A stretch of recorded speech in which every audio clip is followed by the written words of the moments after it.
What's up, guys? Welcome back to Seeing Red MMA Podcast here. This is episode, I believe, 13, something like that. This week, we're going to be going over the main card and maybe some prelims because it is a pretty top-heavy card this week. You got Marlon Chito Vera, the number 3 ranked bantamweight in the world, going against Corey Sandhagen, number 5 ranked fighter in the bantamweight division. You also got the return of Holly Holm versus Yana Kunitskaya. Now, Yana Santos, congratulations, married to Thiago Santos. The return of Nate Landhwehr, Austin Lingo, Andrea Lee versus Macy Barber, I guess, is what you're going to be getting this week. Also, a very interesting matchup. Hopefully, it actually makes it to the cage. Alex Perez versus Manel Cap. That's going to be a great one as well, too. Highly rated flyweights. Return of Chidi Njokuani versus Albert Derive, and a couple of other fights on the prelims we'll kind of browse over. But yeah, let's just kind of dive right into it here. You got Marlon Chito Vera coming off of that insane win he had over Dominic Cruz not too long ago in San Diego, I believe it was, where he head kicked him in the 4th round, made a read, took him the whole fight. Arguably, you could say, I just recently watched the fight, so in my opinion, I don't think Chito was necessarily winning the fight, because he was just kind of plodding forward, and he would drop Dominic Cruz pretty occasionally there. But I think just Dominic's style leaves him open to certain fighters like Chito that are able to land big punches like he does and kind of get him off of his game. But you also got Corey Sandhagen coming off the cut stoppage over Song Yadong at the end of the 4th round in their main event not too long ago. Recently just watched both of their last fights to get a good idea of what this might look like this weekend. But yeah, one thing I did notice here, a lot of people are on Twitter and stuff are saying that, Dominic Cruz got KO'd by Marlon Vera. Sandhagen moves like Cruz-esque in a way there, which I don't necessarily disagree, but I don't also fully agree there. Dominic Cruz has a weird style where he dips really heavy left to right and things like that there, and he's not necessarily fighting the same way Sandhagen. Sandhagen keeps a high guard. I'm going to try and keep this right here. But he keeps a high guard and like switches stances where he's going like this, pretend this hand is out. Switches stances there, going in southpaw, then switches. Goes like that to like that. You get what I mean? Where he has a very high guard and he uses stance switching and angles to actually get the exits and different exchanges out like that. Rather than Dominic Cruz is really known for his kind of strange footwork where he leans left to right and comes with weird angles with punches and really confuses you with your footwork. I mean, Sandhagen has very good footwork, but he's not as, I would say, not necessarily say unique because, I mean, they're both very unique fighters, but Dominic Cruz is kind of like on a playing field of his own. I mean, he's the bantamweight GOAT. I mean, he's been there, he's done that, and his style has actually kind of gave people the blueprint on how to necessarily beat him. Like Cody Garbrandt was able to beat him just kind of studying his style after Dominic Cruz kind of ran the gauntlet on the Team Alpha Male camp there. But in this fight here, I mean, Marlon, you got a guy who's got extremely heavy hands there, really good kicks, very methodical, kind of plods forwards, knows how to cut angles off, and is extremely aggressive as well, too. Like, when he's got you hurt, he knows how to put it on and actually do damage that is worth noting there. While Corey Sandhagen is a sniper. He comes at you from all these different angles and is so accurate with his shots there. Like in the Song Yadong fight, he kind of was going for the takedowns at first, and he goes, okay, well, if I can't land these takedowns because this guy is so explosive, I'm going to use my takedown attempts to my own advantage there. So what I mean by that is that he would shoot the takedown, Song Yadong would sprawl super heavy on the ground there. Then once he got him baiting on that takedown there, because he shot a couple where he fully committed and Song Yadong was able to actually kind of stuff it, he was coming up straight up the middle with knees, got him with that step-in elbow, which cut him open early in the fight and then proceeded to get worse throughout the fight and then ended up getting stopped because of that cut. Not only that, hold on, my sleeves are falling down. There we go, we're back. Not only that, Sandhagen has also been tested against the best in the division. He's fought TJ Dillashaw. He's fought Peter Yan. He's fought Aljamain Sterling. Now, some of those fights he lost. He lost those fights against those guys there. Peter Yan fight, very close fight there. He definitely won some rounds against him and had a couple exchanges where he got the better of Peter Yan. TJ Dillashaw, even more so. A lot of people thought he actually won the fight against TJ Dillashaw. Aljamain Sterling, Did get choked out unconscious there, but, I mean, that just proves to show that this guy's not going to tap either. Marlon Vera, his toughest fight so far, I mean, if you kind of look at it, you got Sugar Sean, which that's kind of a weird fight because of the drop foot situation. Kind of fell back on it and was able to get the TKO on the ground. Also fought Song Yadong, and in my opinion was robbed of a decision there, which he obviously agreed to go back and watch that fight. He was very upset with the decision that happened in that fight as well. And most recently, Dominic Cruz, Rob Font, has fought some really tough guys as well too, and his striking really proved notice that, hey, he's definitely deserves to be at the top of this division. So this is going to be a great fight. I mean, if I had to give a prediction, I mean, you got Sandhagen as a minus 180, Marlon Vera as a plus 155. I mean, if you like dogs, it's not that crazy of an odds there. It's not a major difference. I'm leaning Sandhagen, honestly. I think the guy is just way more technical. He's way cleaner. He knows how to exit the pocket very smoothly without taking too much damage there. And he doesn't fight like Cruz. He's not going to be dipping side to side and exposing himself to big shots like the kick that Marlon landed on Cruz in that last fight that he had there. But at the same time, though, Marlon Vera has the opportunity to catch him. I mean, he's been known as a guy who throws a very vicious power. He's very aggressive, and he's very good on the feet. Not only that, he's very good on the ground, and we know Corey has had some losses that dealt with on the ground as well as some wins on the ground. So neither of these guys are slouches. It is a very, very close fight there. I do have to lean with Sandhagen, though. I think he's just a more seasoned vet, and I think even though Marlon has been around longer, I think Corey has had a tougher competition as of late than Marlon Vera has. But either way, I mean, I see Sandhagen probably winning a decision. I don't think he finishes Marlon. I think Marlon's just way too tough for his own good, which is proved in some of his other fights. Another fight, this is your co-main event. Holly Holm, number 3 bantamweight, because she always stays within the top 5. She never goes up or down. She usually is about top 3. Versus Yana Santos, formerly Yana Kunitskaya. Yeah. So, you could say this card is extremely top-heavy. I know Holly Holm just recently signed a new deal with the UFC. Her last fight, Ketlin Vieira lost a decision there. Couldn't tell you when that was. Oh, it says it right here. That was last year in May. Yeah. Fight before that. Let's see. Beat Irene Aldana. 5-round decision. Fight before that. Raquel Pennington. 3-round decision. That was on the Connor. I believe that was Connor versus Cowboy. Fight before that, got kicked in the face by Nunes. Fight before that, decisioned Megan Anderson. And fight before that, she lost the decision to Cyborg. So she's fought once in 2017, once in 2018, once in 2019, twice in 2020, and hasn't fought since October of 2020. She's getting up there in age, guys. Holly Holm might not be around much longer. I know she's a little bit older as of now, too. I know she's got 8 wins by knockout, 6 wins by decision there, but yeah, I think her best days are behind her. Even though she just signed a new deal with the UFC, can't imagine that it's going to be anything to write home about. Who knows? She might win this fight and get a title shot against Amanda Nunes again, because Holly Holm just seems to get title shot after title shot after title shot. But which is weird about this fight is that Yana Kunitskaya, her last fight was back in July of 2021 versus Irene Aldana. Fight before that, she beat Ketlin Vieira. Recent opponents of Holly Holm, and they have opposite records against them. Ketlin Vieira beat Holly Holm. Santos beat Ketlin Vieira. Irene Aldana lost to Holly Holm. Irene Aldana beat Yana Kunitskaya. Yeah.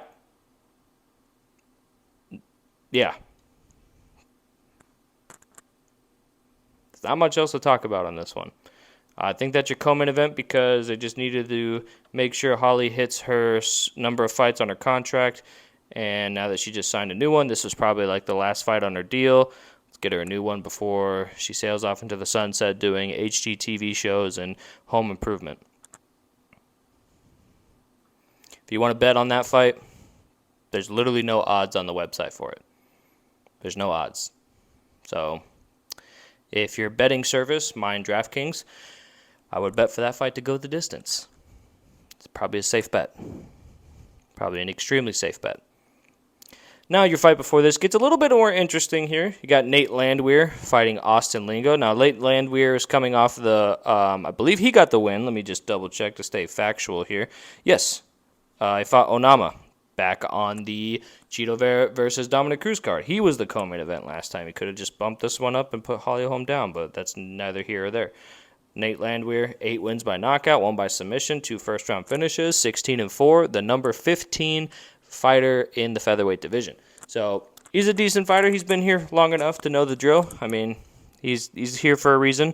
He's very exciting. I know he had that one loss to Herbert Burns and got KO'd with that knee coming in, but that was very early in his UFC career. But we like Nate Landhwehr. He's fun to watch.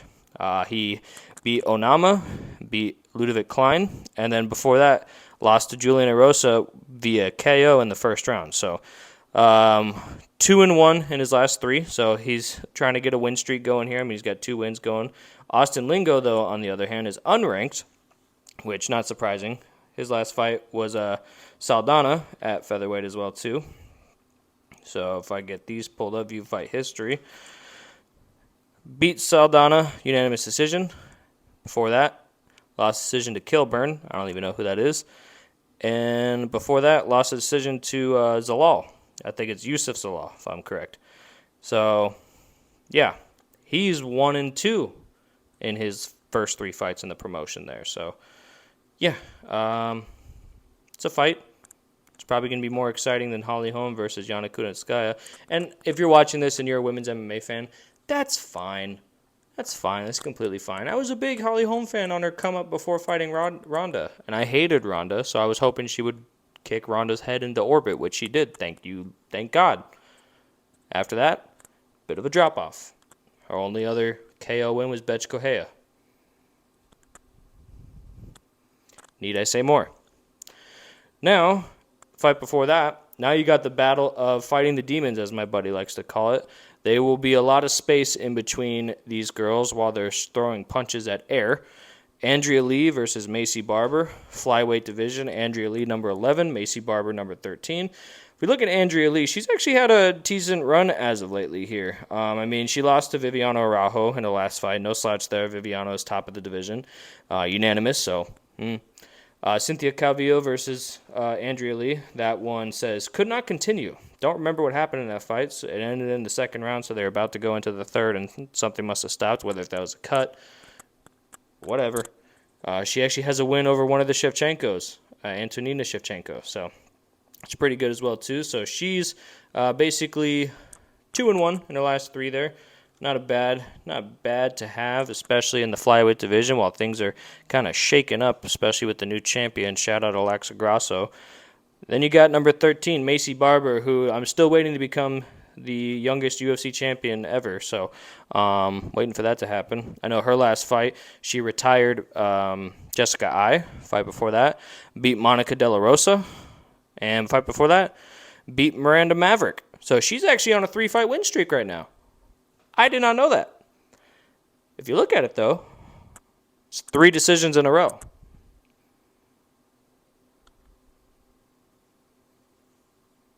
Need I say more?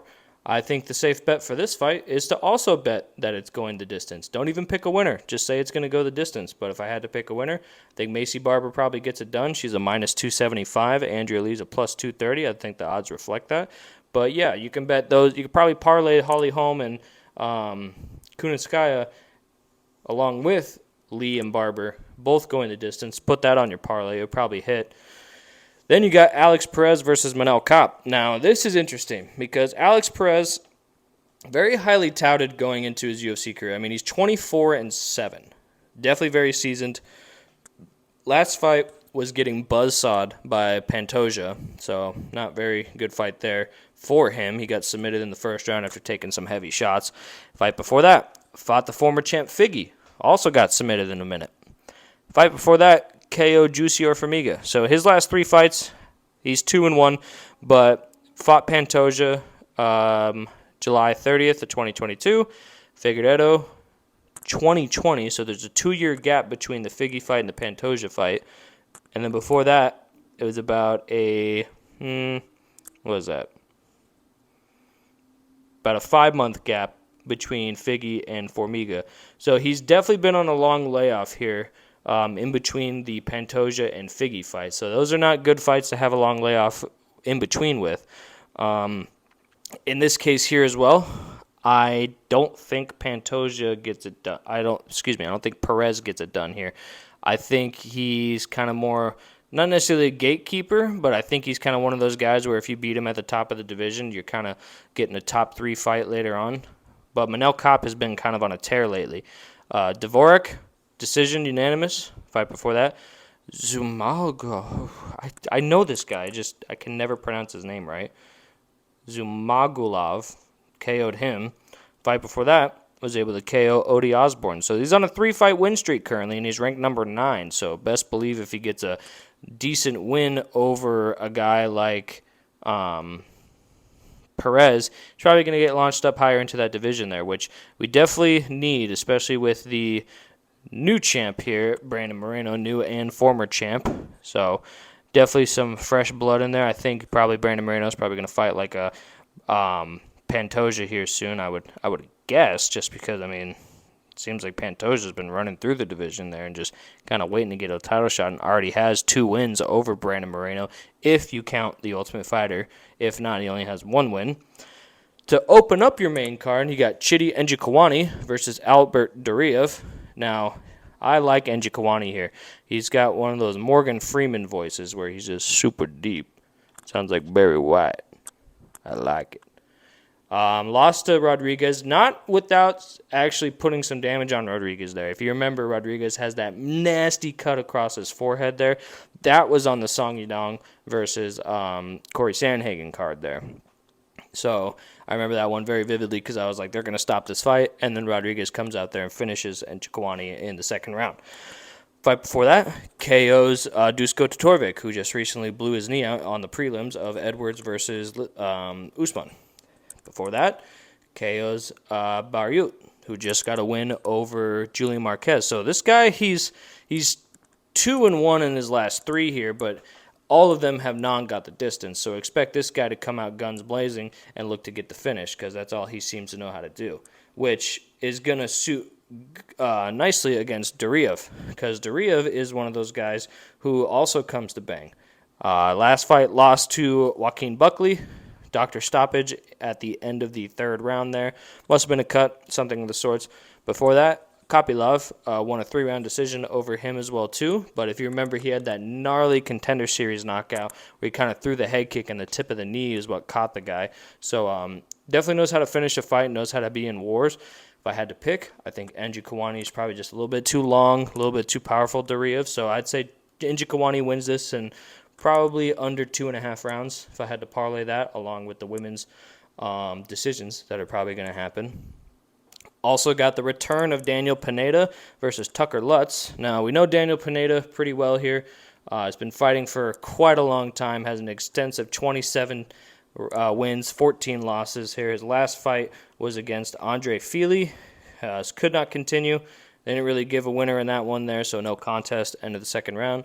Fight before that, got KO'd by, I love this one, got KO'd by Cub Swanson with Cub Swanson's delicious boxing that he has there. I love me some Cubby. Hopefully he recovers after that beating that Jonathan Martinez gave him.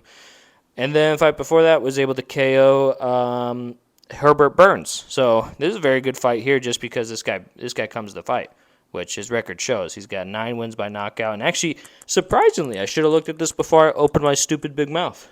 9 wins by knockout. It's a lot. 18 wins by submission. Okay. 3 first-round finishes. So he can do it all. He's done it all. He knows how to get the job done. Now, Tucker Lutz, on the other hand, I mean, Tucker Lutz is definitely a good fighter here.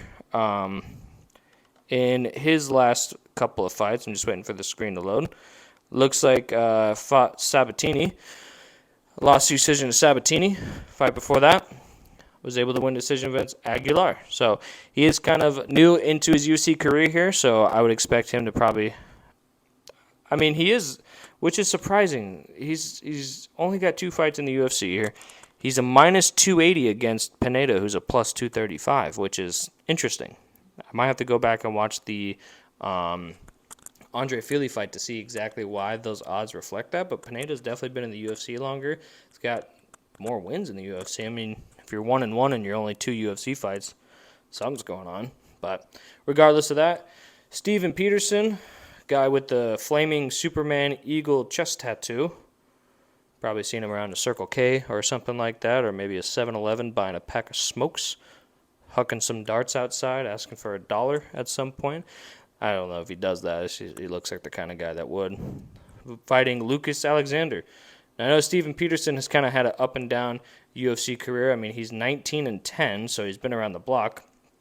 Last fight, lost a split decision to Julian Erosa.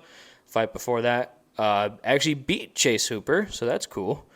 Fight before that, this was the spinning back fist. They threw the spinning back fist at the exact same time, and Peterson was able to slip his, land his own, and get the second round KO in that one. That was all the way back in 2019, so it's been a while since he's had a finish, but has faced some stiff competition there. I mean, Julian Erosa is definitely no punk. Went to split decision there, so some judges must have thought that he won the fight. And you look at Lucas Alexander there, 7-3, featherweight division. Only had one fight in the UFC and lost it by a submission. I wouldn't expect Peterson to try and shoot for a takedown there, but Lucas might, being the Brazilian. Don't really know anything about him. Fight before that. Actually, hold on, the odds. The odds on that one. Peterson, minus 165. Lucas, plus 140. Trevin Giles versus Preston Parsons. We all know Trevin Giles here. He's kind of a staple. CJ Vergara, Daniel Lizardo. Manuel Torres is fighting Trey Ogden. Victor Altamirano.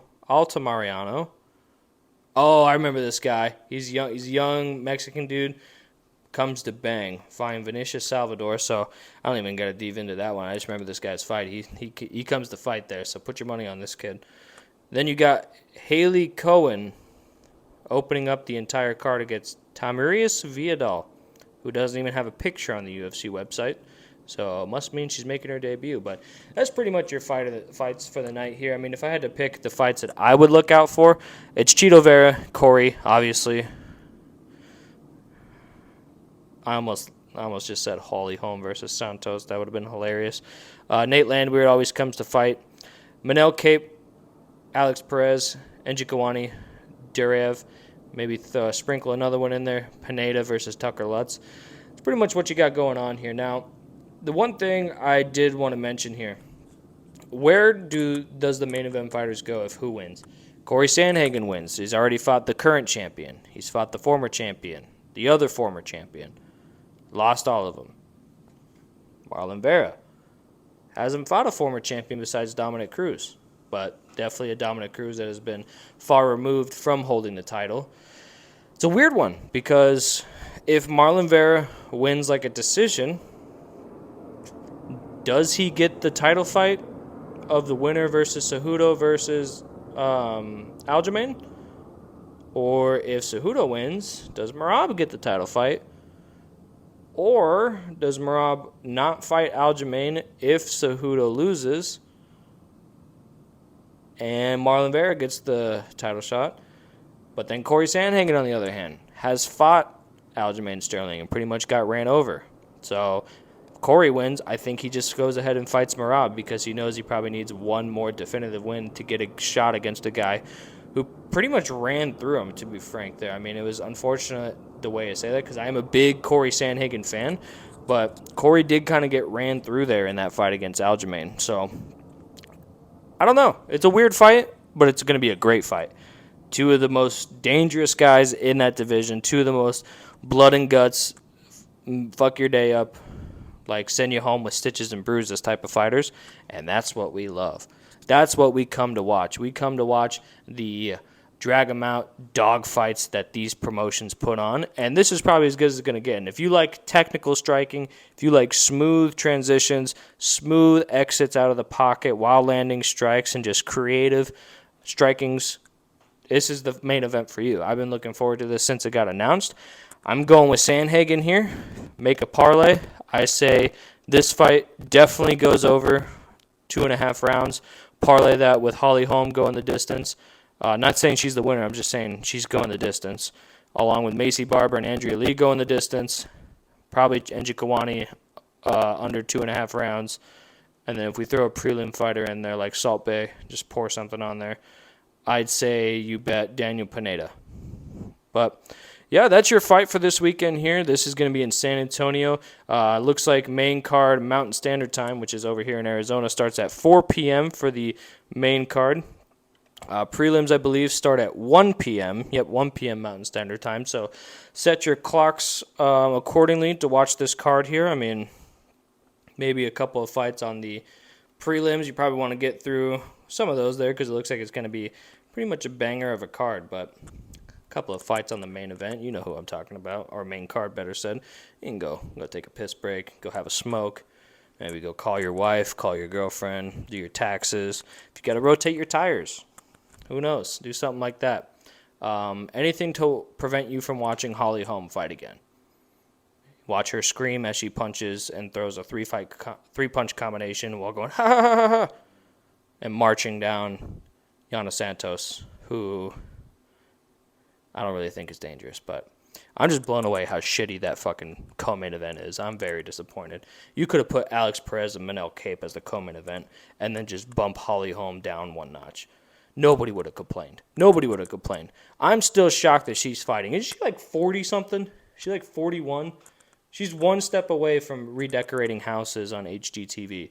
She's going to have her own hit, like, renovation-style show, and I can't wait to watch it because she's going to be like, pink. Everyone's going to be like, oh, yeah, that looks good. A really open invite. Shut the fuck up. God, I hate those shows, but they're so addicting. Either way, don't watch that fight. I don't know why I'm hating on Holly Holm so much. I was a fan of hers. She's just gotten extremely boring with her age. And she looks like somebody left a Barbie doll in the sun for too long. I apologize, Holly. If you're watching this, and I know that you are, I apologize. I love you for knocking out Ronda. But yeah, that's about it here. Tune in Saturday, 4 p.m. for the main card, 1 p.m. for the prelims. ESPN Plus is where to watch. This will be going down in San Antonio, Texas. Other than that, if you like the videos, you like the content, make sure to like and subscribe. Hit that little notification button. Usually either Thursday or Friday before the fights, I'll get a video out, and definitely Saturday after the fights or Sunday morning, you'll have another video of mine out going over the review. But yeah, for this one, that's about it. Again, like and subscribe. If you want to follow me on Twitter, at Seeing Red MMA. I almost said .com. That's retarded. I'm tired. It's at Seeing Red at Twitter. So at Seeing Red MMA. Other than that, my name is Dustin. Thanks for watching, and until next time, it's been a pleasure. You guys have yourself a great rest of your day. Peace.